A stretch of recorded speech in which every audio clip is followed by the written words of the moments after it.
আজকের অনুষ্ঠানে উপস্থিত আছেন বিশেষ অতিথি আমার পরম শ্রদ্ধেয় অধ্যক্ষ মহোদয়। স্যার বলেছেন স্যার আমার ব্যাচমেট, অত্যন্ত আন্তরিক একজন মানুষ। স্যার গতকালকে আমাকে বলেছিলেন যে আপনাদের অনুষ্ঠান হবে কিনা, তাহলে আমি বাসন্তী রঙের পাঞ্জাবি পরে আসবো।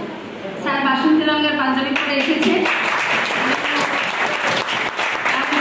অভিনন্দন জানাচ্ছি। স্যার অত্যন্ত আন্তরিক একজন মানুষ।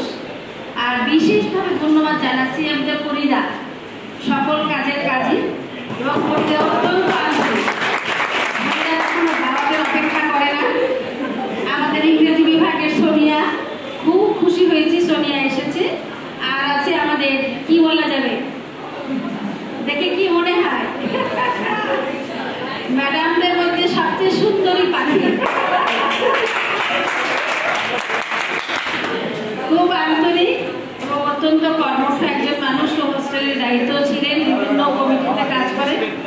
আমাদের এখানে সবচেয়ে বড় সুবিধা হলো আমাদের এখানে যারা ম্যাডাম আছেন, স্যার আছেন, আমার বিভাগে প্রত্যেক সহকর্মী, আমি খুব গর্ব করে বলি যে আমার কখনো কোনো কাজে দিলে কাউকে চিন্তা করতে হয় না যে এই কাজটা সে পারবে কিনা।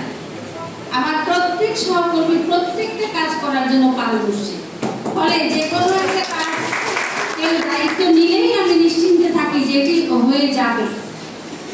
এই পরিবেশটা তৈরি করার জন্য যারা আমাদের মূল উপাদান, সেটা হলো আমাদের ছাত্রছাত্রী।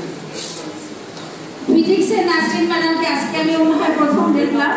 ম্যাডামকে অসংখ্য ধন্যবাদ। উনি আমার সঙ্গে খুব আলাপ হয়নি, তাই আমার খেয়াল করার, ম্যাডাম দুঃখিত, আমি আসলে খেয়াল করতে পারিনি। ম্যাডামকে ফিজিক্সের 4 তলা থেকে নেমে বাংলায় 3 তলা পর্যন্ত এলেন, এজন্যই ম্যাডামকে অনেক ধন্যবাদ। আসলে হয় কি, বসন্ত বলো যা কিছুই বলো, সেটা হলো আমাদের জীবনে একটা আনন্দ দরকার। আর বাঙালি সবসময় আনন্দপ্রবণ জাতি। তোমরা যদি এখন আমরা আসলে অত্যন্ত যান্ত্রিক হয়ে গেছে, একটু এদিকে শোনো, আমাদের দেশে মগ সম্প্রদায়, তোমরা যাকে মানে শুদ্ধ ভাষায় বলি আমরা রাখাইন, আসলে আমরা স্থানীয়ভাবে ওদের মগ বলি। এই সময়টাতে যখন ধান ওঠে, আমাদের